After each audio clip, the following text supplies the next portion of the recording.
Time for the shout out. Where does the phrase government of the people, by the people, for the people appear? Is it the Declaration of Independence, Gettysburg Address, U.S. Constitution, or the Treaty of Versailles? You've got 3 seconds. Go!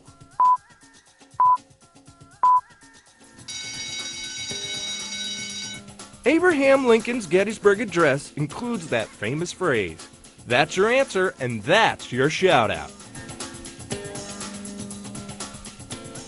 It only took about 2 minutes for President Lincoln to give the Gettysburg Address, but it has become one of the most famous speeches in U.S. history and part of Lincoln's enduring legacy.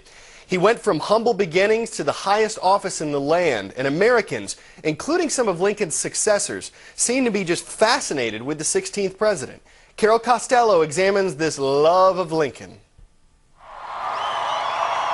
He's a rock star. No, not him. Him! The big man in the stovetop hat is Washington's it man. Barack Obama reveres him, opting to use Lincoln's Bible at his inaugural, visiting Lincoln's memorial on Saturday in D.C., and speaking of Lincoln's spirit often. Abraham Lincoln did not simply win a war or hold the Union together. Even George Bush, in his last news conference as president, spoke of a spiritual bond with Lincoln. I've been reading, a lot about Abraham Lincoln during my presidency, and there's some pretty harsh discord when it came to the 16th president, just like there's been harsh discord for the 43rd president. Historians say Richard Nixon related to Lincoln too. His sentiments playing out in the movie Nixon. It's true. Nixon paid a midnight visit to Lincoln's memorial at the height of the Vietnam War, searching for spiritual answers from a dead Civil War president, but finding war protesters instead. Hi, I'm Dick Nixon. Some historians worry all of this Lincoln love is a bit much. Harold Holzer wrote, Lincoln, president-elect.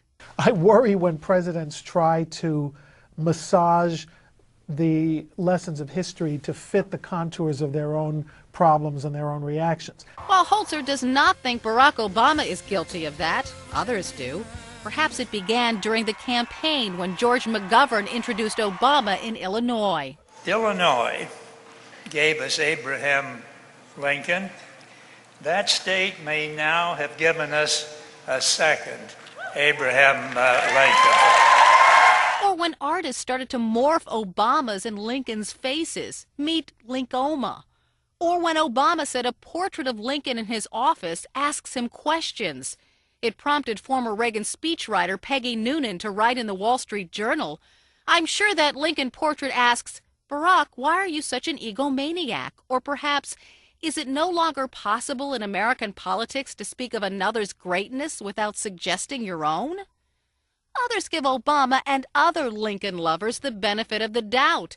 Lincoln's history is so rich, so varied, there is something about him we can all relate to. Actually, it seems every American has a fascination with Abraham Lincoln. He is by far the favorite American president ever. And if you check on Amazon.com, there are more than 1,000 books available right now on Abraham Lincoln. Carol Costello, CNN, Washington. Is this legit? No U.S. state has a total